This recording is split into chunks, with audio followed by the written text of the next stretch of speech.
Muito obrigado. Passamos agora ao Grupo Parlamentar do Bloco de Esquerda. Sr. Deputado Heitor Sousa, tem a palavra. Obrigado, Sr. Presidente. Queria começar por cumprimentar o Sr. Presidente da ASAI, da Associação Sindical dos Funcionários da ASAI, e agradecer-lhe as suas declarações, que são bem demonstrativas das carências e de alguma anarquia que reina, digamos, nos processos de gestão e de relacionamento entre os funcionários e a administração pública.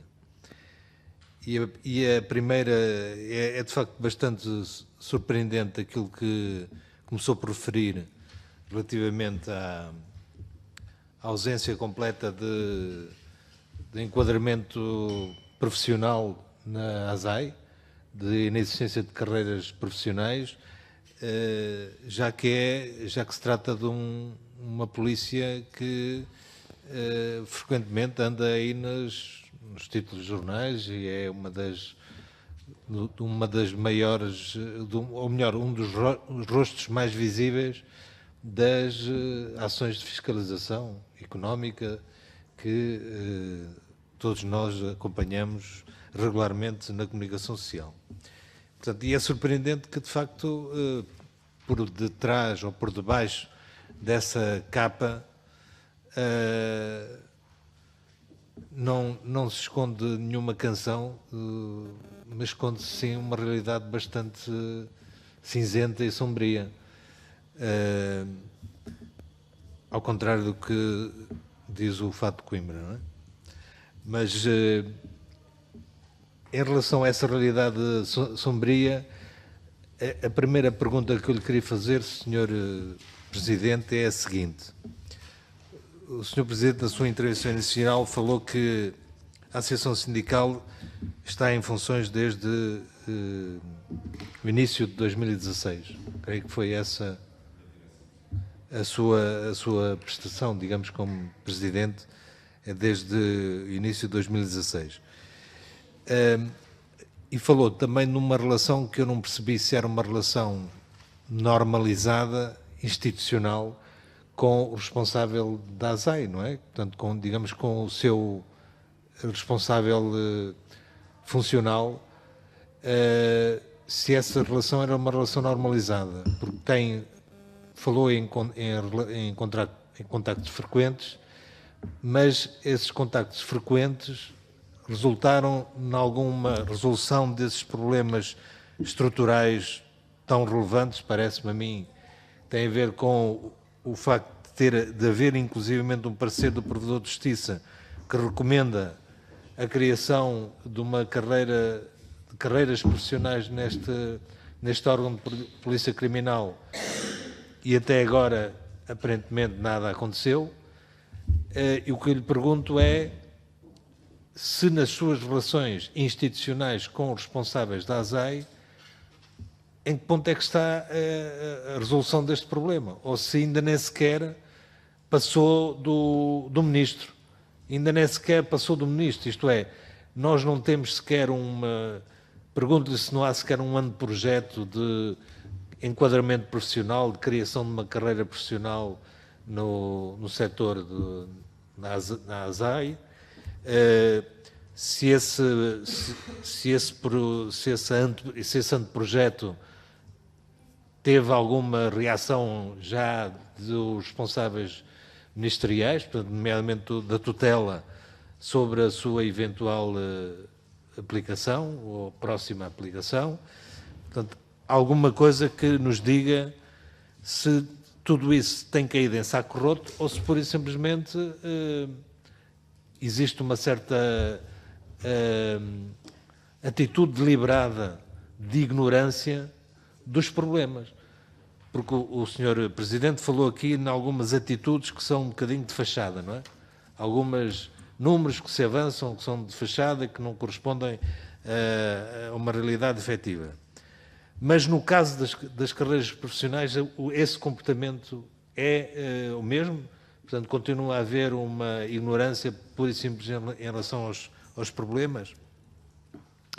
Sobre a escassez e envelhecimento, portanto, sobre as características das pessoas que estão afetas à ASAI, deu-nos aqui uma série de referências, falta de renovação de efetivos. Não percebi bem se aquilo que dizia, portanto, falou na essência de 261 efetivos, dos quais 20 são provisórios. Os 20 são os que estão em mobilidade ou são aqueles que podem ser considerados ainda aprendizes, digamos, entraram para aquele órgão de polícia, mas estão em trânsito para outras... Já se podem considerar que estão de saída, não é? Para outras funções na administração pública.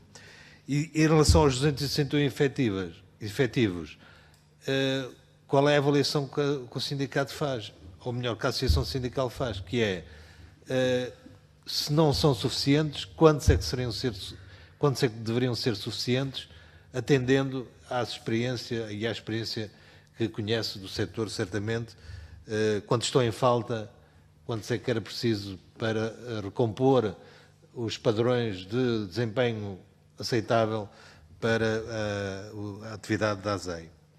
A falta de formação, eu tenho aqui o site da ASAI aberto à minha frente e, efetivamente, desde 2014 que não há planos de formação. Portanto, aquilo que diz é completamente verdade. Portanto, parece que as ações de formação acabaram em 2014 e, desde então, não há mais informação nenhuma sobre o volume de formação executado e sobre o número de ações de formação realizada. Portanto, isto é, de facto, digamos, pela boca morre o peixe, não é? Como se costuma dizer, é a própria ASAI que, em termos, no seu site institucional, reconhece que, do ponto de vista das ações de formação, aquilo que diz é plenamente verdadeiro, a julgar por aquilo que está aqui. E, portanto, a outra questão que eu lhe colocava tem a ver com a eficácia das ações inspectivas. O exemplo dos call centers que deu da inspeção no início de janeiro aparentemente teve como resultado zero de efeitos, não é? Mas o que eu lhe perguntava é o seguinte: uma das características da precariedade de trabalho que existe em Portugal, sobretudo nos últimos, digamos, 4, 5 anos, é a multiplicação de trabalhos de call center. E essa extrema precariedade que continua a graçar, digamos, um pouco todo o território, não suscita por parte da... Eu bem sei que uma das componentes essenciais destas inspeções tem a ver com a ACT, não é? Com a Autoridade para as Condições de Trabalho e, portanto, aí poderá estar o nó górdio, digamos assim, das inspeções deste tipo de atividade económica. Mas, de qualquer maneira, todos os aspectos associados às condições de trabalho e ao enquadramento dessas condições de trabalho, quer em termos ambientais, quer em termos de espaço de exercício dessa atividade, portanto, condições concretas de trabalho, não motiva por parte dos inspectores relatórios. Portanto, quem está, digamos, na ASAI e percebe que numa inspeção a inspeção não teve nenhum efeito concreto, não há nenhum relatório que ilustre uma estranheza pelo facto de uma inspeção desse tipo produzir tão poucos relatórios, porque o site que aqui está, e vou já concluir, uma das componentes que tem neste site, que eu acho uma certa, que é curioso pelo menos, é a avaliação dos resultados das ações inspectivas. Portanto, há aqui aparentemente uma preocupação de o avaliador ser ele próprio avaliado pelo trabalho que executa. E, portanto, uma ação inspectiva que produz zero resultados não causa estranheza ao nível das hierarquias e e das pessoas que são responsáveis por pela condução e pela direção dessa atividade. Por último, só sobre as reclamações. As reclamações têm algum procedimento para serem respondidas? Portanto, há algum prazo estabelecido para que uma reclamação entrada deva ser respondida? E essa resposta tem a ver com a realização de ações respectivas que foram denunciadas nesses locais, ou tem a ver apenas com aquela resposta formal de tomamos boa nota da sua reclamação, vamos fazer os possíveis para que as coisas se resolvam? Muito obrigado, Sr. Portanto, aquelas respostas institucionais que nós conhecemos, sobretudo quem está em serviços que lida com o público, muitas vezes, infelizmente, as respostas a essas reclamações são bastante formais.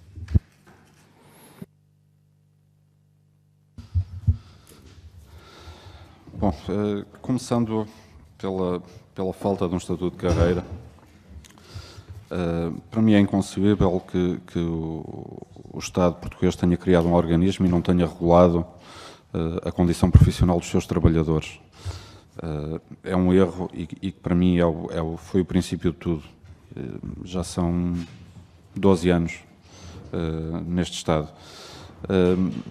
No seguimento das recomendações do Sr. Provedor de Justiça, nós reunimos com o Sr. Inspetor-Geral, perguntámos se ele ia acatar as recomendações, o que é que ia fazer. Não as vai seguir. Portanto, estas recomendações não vão ser seguidas. E isto foi numa altura em que a ASAI ainda tinha a tal autonomia administrativa. Nós, como eu disse, tomei posse em fevereiro de 2016.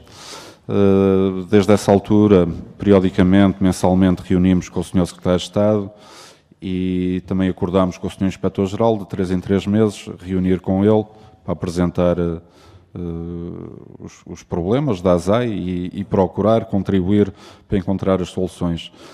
Ao fim de 3 reuniões desistimos, porque simplesmente não havia acompanhamento nenhum das questões que lhe colocávamos, os problemas não eram resolvidos.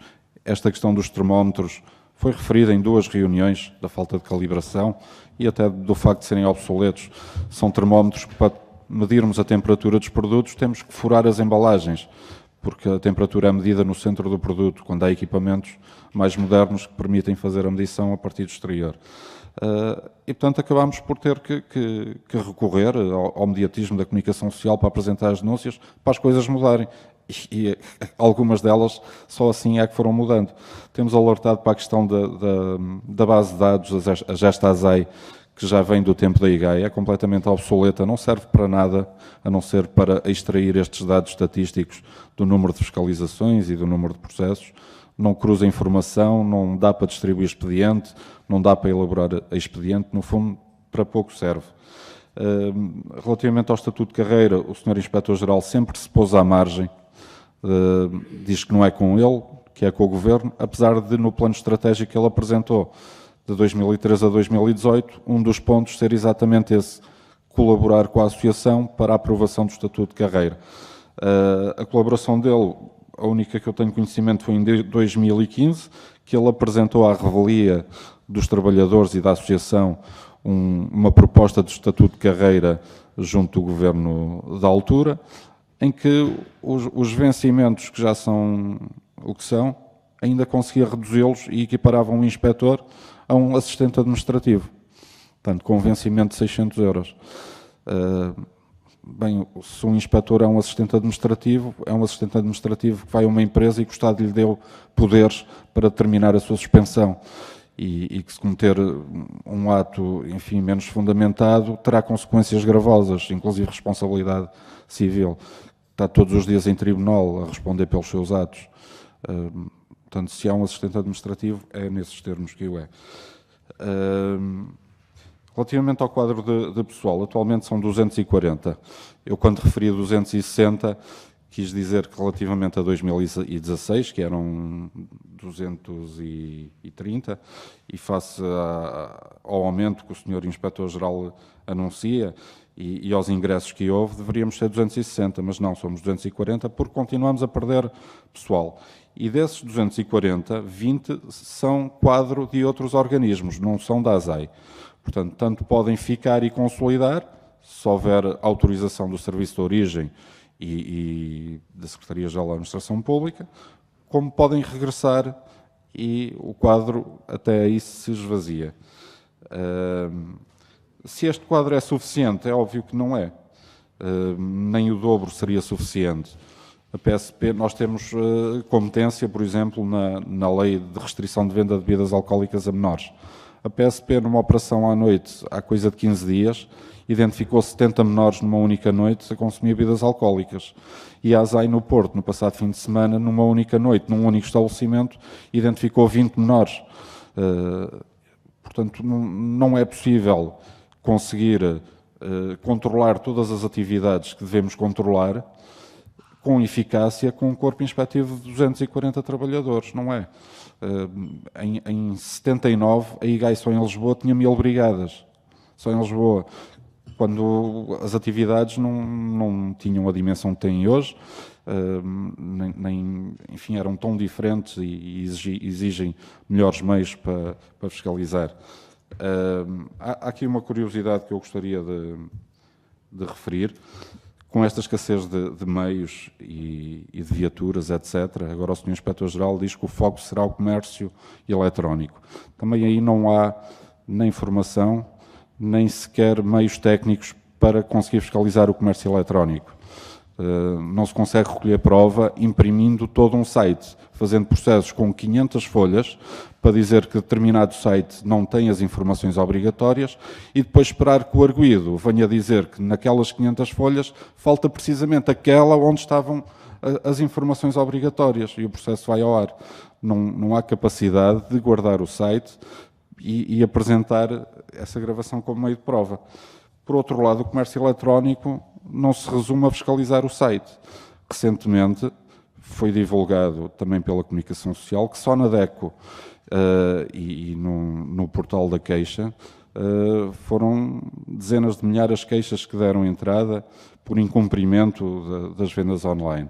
Seja porque o bem não foi remetido, às vezes configura até situações de burla, porque depois não houve a devolução do dinheiro nos 30 dias, porque depois o dinheiro não foi devolvido em dobro. E isso não é fiscalizado, porque só através das queixas e da análise das queixas e ouvindo o consumidor é que realmente conseguimos instaurar um processo. E dou mais um exemplo concreto, porque vim para cá também às vezes a cassete e este discurso já parece uma cassete antiga e nada melhor do que apresentar realmente estes casos concretos. No Porto há um site, uma loja online, que no prazo de um mês foi fiscalizado 5 vezes. E a fiscalização é no computador, a ver se tem as tais informações obrigatórias. Houve um auto que foi levantado porque da primeira vez não tinha as informações e depois já não houve mais infração nenhuma detectada. No entanto, quem vai ao portal da queixa, contra aquele operador, existem cerca de 18 queixas só nos últimos 4 meses. Efetivamente porque os bens são adquiridos não são enviados, porque o dinheiro não é devolvido, etc., etc. Porque realmente está-se a disseminar o comércio eletrónico. E muitas vezes os operadores dizem que têm o bem disponível no imediato, mas não têm. Aquilo que estão é à espera de receber o dinheiro do consumidor para depois eles próprios encomendarem o bem. E a pessoa fica à espera 30 dias, se o bem vier, se não vier, ainda vai esperar mais. Isso está a acontecer e a ASAI não está atenta a esse fenómeno. Sobre as formações, realmente é como disse, e é verdade aquilo que eu disse, não há. Excetua-se formações em regime de e-learning, em que as pessoas são convidadas a inscrever-se num site e a participar nas formações à distância, muitas delas em inglês, e estamos a falar de inspectores, como eu demonstrei no quadro de pessoal, com 56, 57, 58 anos, enfim, que não dominam a língua inglesa, muitos deles, e depois há umas formações esporádicas no estrangeiro, em que se gastam mais uns milhares de euros e em que só vão alguns fazer formações em propriedade industrial, quando temos grandes especialistas na ASAI em propriedade industrial, e esse manancial humano, esse conhecimento interno não está a ser aproveitado, quando poderia ser aproveitado sem se gastar um único cêntimo. Relativamente às condições de trabalho nas inspeções que fazemos, é usual, quando nos deparamos com outras situações que não estritamente a nossa competência, fazermos as participações também para as outras autoridades. Nomeadamente, detectamos muitas vezes pessoas a trabalhar sem contrato de trabalho, é muito frequente mesmo, enfim, ou até algumas condições precárias e até algum aproveitamento do próprio trabalhador. Nós isso fazemos. E sobre as reclamações, que era a última questão que colocou, o tratamento das reclamações implica a sua análise, verificar se há matéria controle nacional ou não, se há, saber a quem é que compete fiscalizar e instruir aquela matéria e, nesse caso, reencaminhar a reclamação para a autoridade competente e, havendo matéria controle nacional, encaminhar a reclamação para os setores de fiscalização. Ora, se elas não são analisadas, nada disto está a ser feito. A única coisa que é feita é o tal ofício standardizado, dirigido automaticamente, em resposta automática ao reclamante, a dizer que a sua reclamação está a ser apreciada.